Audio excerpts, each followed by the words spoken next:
last night, the chatter in Broncos country, Michael Penix Jr. might look pretty good in orange and blue. Yes, Um, indeed.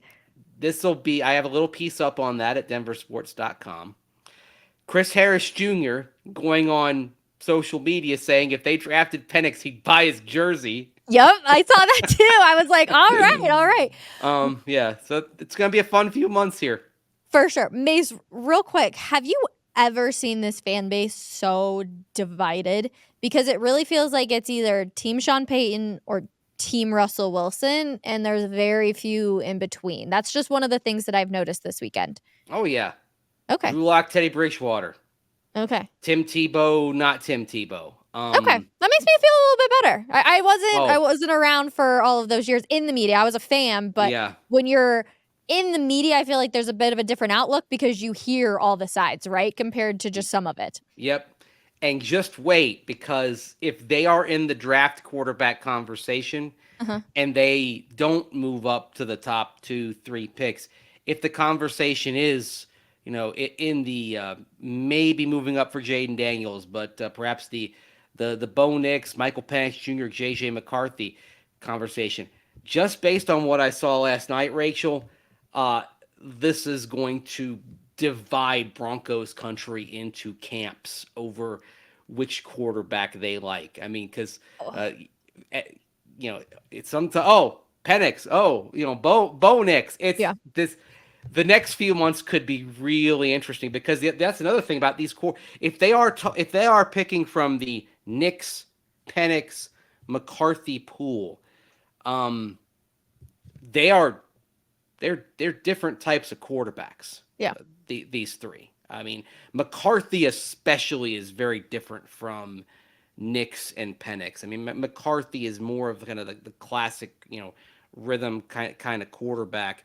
But I'll say this: when you watch Penix last night, and watching over the course of the year, he has improved this year and improved from his Indiana time in terms of operating from the pocket.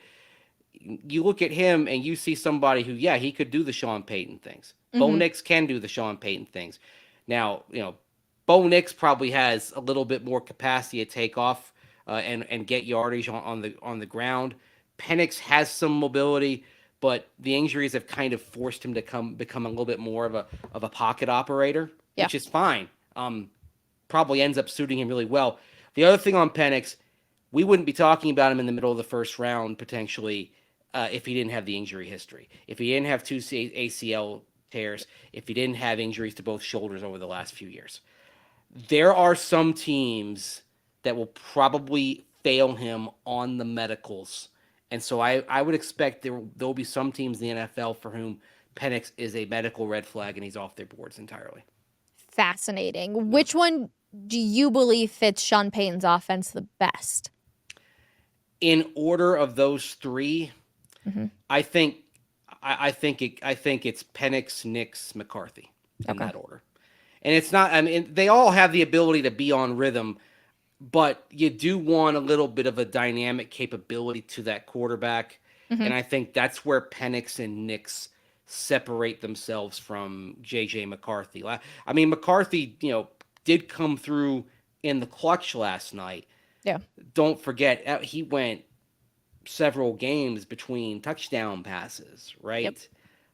It felt at times watching Michigan that McCarthy was a little bit more of a passenger on the plane, Mm-hmm. whereas with Washington and Oregon, that those Knicks and Penix were, if not flying the plane, they actually, they are it. I mean, they are, they are everything to those teams.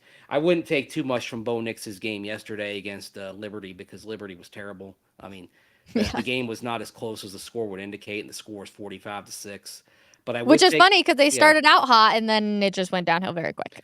but I would take plenty from what Knicks did in other games, and I think the Pac-12 championship game in particular, both Knicks and Penix were making high-level plays out there. Um, I Here what we I go, Mace. hope, it's going to be a heck of a debate over the next few months, Rachel. Yeah. What I hope is if the Broncos draft one of these quarterbacks, that everyone gets behind him and doesn't start saying, "Oh, well, if they only drafted the other." No, and be patient because to go back to something earlier in the show, Jarrett Stidham could very well be your week 1 starter in 2024. Ooh. If you've got a young quarterback waiting in the wings, that's fine. Mhm. If you don't have a young quarterback that is studying and learning things, I think Broncos country would have a lot of trouble with Jarrett Stidham as the QB1 for week 1.